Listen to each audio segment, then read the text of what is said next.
ابو حنیفہ بخت اور آبرو دیوبند حضرت مولانا رشید احمد گنگوہی رحمۃ اللہ علیہ علم کے پہاڑ تھے اور مسند تدریس پر بیٹھ کر موتی رولتے تھے، اور ایک زمانہ گزر گیا تھا انہیں درس و تدریس کی وادی میں علم کی سوغات بانٹتے ہوئے۔ ایک دن ان کے خیال میں آیا کہ کسی اللہ والے کی صحبت جا کے اٹھانی چاہیے، چنانچہ وہ حضرت حاجی امداد اللہ مہاجر مکی رحمۃ اللہ علیہ کی خدمت میں پہنچے، جو بہت بڑے اللہ والے تھے، اور ہمارے بر صغیر پاک و ہند کے اندر جتنا بھی سلسلہ تصوف و طریقت ہے اس کے مدار المحام اور پیران پیر حضرت حاجی امداد اللہ مہاجر مکی رحمۃ اللہ علیہ ہے۔ جس طرح سلسلہ حدیث تمام بر صغیر کا جا کر حضرت شاہ ولی اللہ رحمۃ اللہ علیہ پر ختم ہوتا ہے، اس طرح سلسلہ طریقت تمام بر صغیر کا، تمام مسالک کا جا کر حاجی امداد اللہ مہاجر مکی پر منتہی ہوتا ہے۔ تو ان کی خدمت میں وہ پہنچے، ارادہ تھا کہ ایک آدھ دن ان کے پاس رہیں گے اور پھر چلے جائیں گے۔ تو ایک دن جب گزرا تو کہنے لگے حضرت اجازت، میں نے سبق پڑھانے ہیں، بچوں کے سبق کا حرج ہوگا۔ حضرت نے فرمایا کہ میاں رشید احمد اگر آئے ہو تو کچھ دن ٹھہر جاؤ ہمارے پاس۔ تو حضرت نے عرض کیا کہ حضرت پیچھے اسباق کا معاملہ ہے، سبق پڑھانے ہوتے ہیں، طلباء کا بہت حرج ہوگا۔ حضرت نے فرمایا اچھا ایک رات ہی ہمارے پاس ٹھہر جاؤ۔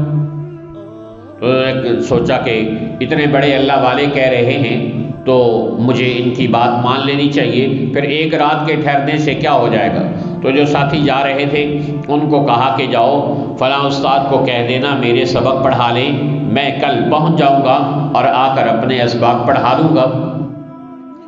تو رات کو حاجی امداد اللہ مہاجر مکی رحمۃ اللہ علیہ نے اپنے خادم کو فرمایا کہ میاں رشید احمد کی چارپائی میری چارپائی کے قریب ڈال دینا۔ تو ان کی چارپائی حضرت کی چارپائی کے قریب لگا دی گئی، اور انہوں نے کہا کہ حضرت یہاں تو خانقاہ ہے، لوگ اٹھیں گے، تہجد پڑھیں گے اور ذکر اذکار کریں گے، تلاوت کریں گے، اور میں نے تو جا کر اسباق پڑھانے ہیں کل، تو میں ذرا اگر اجازت ہو تو میں سوتا رہوں، تہجد وغیرہ کے لیے نہ اٹھوں۔ تو آپ نے فرمایا کہ نہیں، آپ کو تہجد کے لیے کوئی نہیں جگائے گا، آپ بے فکر ہو کر لیٹے رہیں۔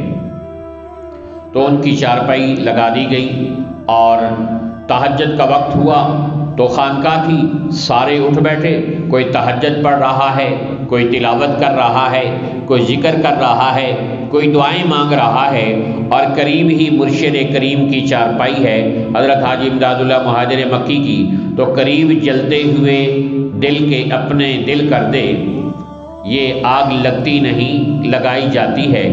حاجی امداد اللہ مہاجر مکی رحمۃ اللہ علیہ تہجد پڑھ رہے ہیں، ان کی خانقاہ کے تمام مریدین اعمال میں لگے ہوئے ہیں، کوئی ذکر میں، کوئی تلاوت میں، کوئی دعا میں، کوئی نوافل میں۔ تو اس فضا کے اندر نیند کیسے آتی؟ اچانک حضرت مولانا رشید احمد گنگوہی کی بھی آنکھ کھلی تو انہوں نے دیکھا کہ یہ سارے لوگ تو نماز پڑھ رہے ہیں، تو ان کے دل میں آیا چلو میں بھی تہجد پڑھ لیتا ہوں اور پھر سو جاتا ہوں۔ تو اٹھے اور تہجد کے نفل پڑھے اور اس کے بعد سونے لگے، تو کہنے لگے اچھا تھوڑا سا ذکر ہی کر لیتا ہوں، تو لا الہ الا اللہ کا تھوڑا سا ذکر کیا۔ اتنے میں نماز فجر کا وقت ہوا، تو نماز فجر کے بعد حاجی امداد اللہ مہاجر مکی رحمۃ اللہ علیہ نے پوچھا میاں رشید احمد، وہ ایک صاحب میری چارپائی کے قریب بیٹھے ذکر کر رہے تھے، وہ کون تھے؟ تو حضرت نے عرض کیا حضرت وہ میں ہی تھا۔ تو کہنے لگے اچھا۔ تو پھر حضرت حاجی امداد اللہ مہاجر مکی رحمۃ اللہ علیہ نے فرمایا کہ حضرت اب میں آپ کے پاس 1 مہینہ رہنا چاہتا ہوں۔ جو 1 دن رہنے کے لیے تیار نہیں تھا، 1 رات کی صحبت نے اتنا اثر دکھایا یہ جو پڑھ رہا تھا نا بچہ کہ اللہ سے ملوا جاتی ہے صحبت اللہ والوں کی، ایک رات کی صحبت نے جو بظاہر نیند کی حالت میں کوئی بیان نہیں ہوا، کوئی نصیحت نہیں کی، کوئی حضرت نے ان کو ذکر کی مجلس میں نہیں بٹھایا، صرف اور صرف کیا کیا، ان کی چارپائی اپنے چارپائی کے قریب ڈلوائی اور ان کو اپنی توجہات اور دعاؤں سے نوازا۔ تو کہا جی میں 1 مہینہ رہنے کے لیے تیار ہوں۔ تو 1 مہینہ رہے۔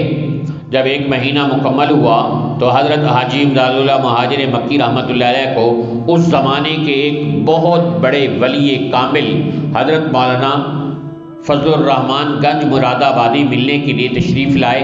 تو ان کے کھانے کے لیے ایک صاحب نے دعوت کی، تو حضرت حاجی امداد اللہ مہاجر مکی رحمۃ اللہ علیہ نے ارشاد فرمایا کہ میاں رشید احمد چلو تم بھی ہمارے ساتھ دعوت میں شریک ہو جاؤ۔ تو وہ بھی دعوت میں شریک ہو گئے۔ تو حضرت پیر و مرشد، تو پیر و مرشد ہوتا ہے وہ اصلاح کرتا ہے، تو حضرت نے کہا میاں رشید احمد تم یہ ایک اپنی روٹی لے لو اور یہاں سے تھوڑا سالن لے لو اور جا کر دسترخوان کے ایک کونے میں بیٹھ کر کھاؤ، یہاں معزز مہمانوں میں بیٹھ کر کھانا تمہارا کیا کام ہے؟ اور پھر کنکھیوں سے دیکھنے لگے کہ ان کے چہرے پر اس کے اثرات کیا طاری ہوتے۔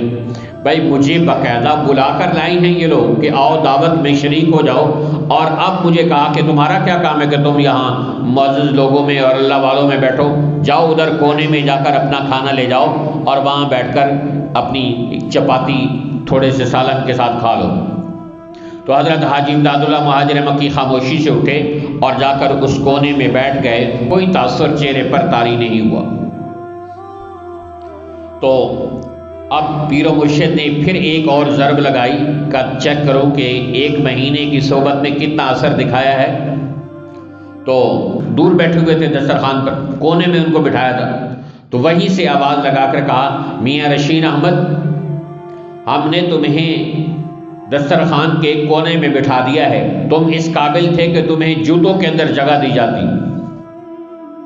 اب پھر انہوں نے دیکھا کہ ان کے چہرے کے تاثرات بدلتے ہیں یا نہیں بدلتے، پھر چہرہ سپاٹ اور اس پر کسی قسم کے کوئی تاثرات طاری نہیں ہوئے، کوئی ناراضگی اور پریشانی کے آثار ظاہر نہیں ہوئے۔ مرشد سمجھ گئے کہ اب تیر نشانے پہ لگ گیا ہے اور ہیرا پارس بن چکا ہے اور یہ تیار ہو چکا ہے۔ تو جب وہ انہوں نے اجازت مانگی 1 مہینے بعد کا جی ٹھیک ہے اب آپ چلے جائیں، تو مہینے بعد آئے، پھر درس و تدریس کی دنیا میں ایسے مصروف ہوئے کہ 1 سال تک مرشد کے پاس نہ جا سکے اور نہ ان کے ساتھ کوئی خط و کتابت کر سکے۔ 1 سال کے بعد حضرت حاجی امداد اللہ مہاجر مکی رحمۃ اللہ علیہ نے خط لکھا میاں رشید احمد سال ہو گیا تم گئے ہو، کوئی حال احوال نہیں لکھا، کیسے حال احوال ہیں، کیسی کیفیات ہیں۔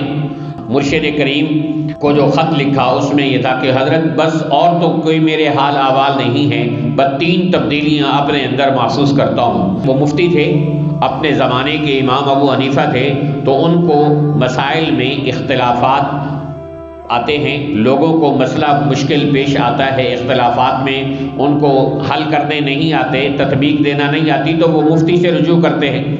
تو انہوں نے لکھا کہ پہلی کیفیت تو یہ بنی کہ اس سے پہلے جب مسائل کا جواب لکھنے بیٹھتا تھا تو شریعت کے مسائل میں مجھے اشکالات آتے تھے اور حل نہیں ہوتے تھے۔ الحمدللہ اب شریعت کے کسی مسئلے میں کوئی اشکال اور اختلاف نہیں آتا ہے، کوئی اختلاف اور اشکال پیش نہیں آتا ہے۔ اور دوسری تبدیلی یہ آئی ہے کہ مکروہات شرعیہ مکروہات طبعیہ بن گئے ہیں، یعنی جن چیزوں کو شریعت نے ناپسند قرار دیا ہے وہ طبعاً مجھے اچھی نہیں لگتی، میرے دل کو ہی وہ چیزیں اچھی نہیں لگتی جو شریعت کو اچھی نہیں لگتی۔ تیسری تبدیلی یہ آئی ہے کہ لوگوں کی تعریف اور مذمت دونوں میرے نظروں میں برابر ہو گئے۔ تو یہ خط حاجی امداد اللہ مہاجر مکی رحمۃ اللہ علیہ کے پاس پہنچا، تو انہوں نے آگے سے جو جواب دیا وہ بھی سننے کے قابل ہے۔ تو انہوں نے فرمایا کہ دیکھو اللہ تعالیٰ نے 3 چیزوں کو انسان کو عطا فرمائی ہے، ایک علم، ایک عمل، ایک اخلاص۔ علم کا کمال یہ ہے کہ مسائل میں انسان کو اشکال نہ رہے، شریعت کے مسائل میں اشکال نہ رہے، اور عمل کا کمال یہ ہے کہ مکروہات شرعیہ مکروہات طبعیہ بن جائیں، اور اخلاص کا کمال یہ ہے کہ انسان کے لیے تعریف اور مذمت دونوں برابر ہو جائیں۔ تو فرمایا مبارک ہو اللہ نے تمہیں علم کا کمال بھی عطا کر دیا ہے، عمل کا کمال بھی عطا کر دیا ہے، اور اخلاص کا کمال بھی عطا کر دیا ہے۔ تو یہ علم، عمل، اخلاص کا کمال ملتا ہے اللہ والوں کی صحبت میں جا کر۔ ایک مہینے کی صحبت اٹھائی، علم کا بھی کمال اللہ نے دے دیا، عمل کا بھی کمال عطا فرما دیا، اور اخلاص کا بھی کمال درجہ عطا فرما دیا۔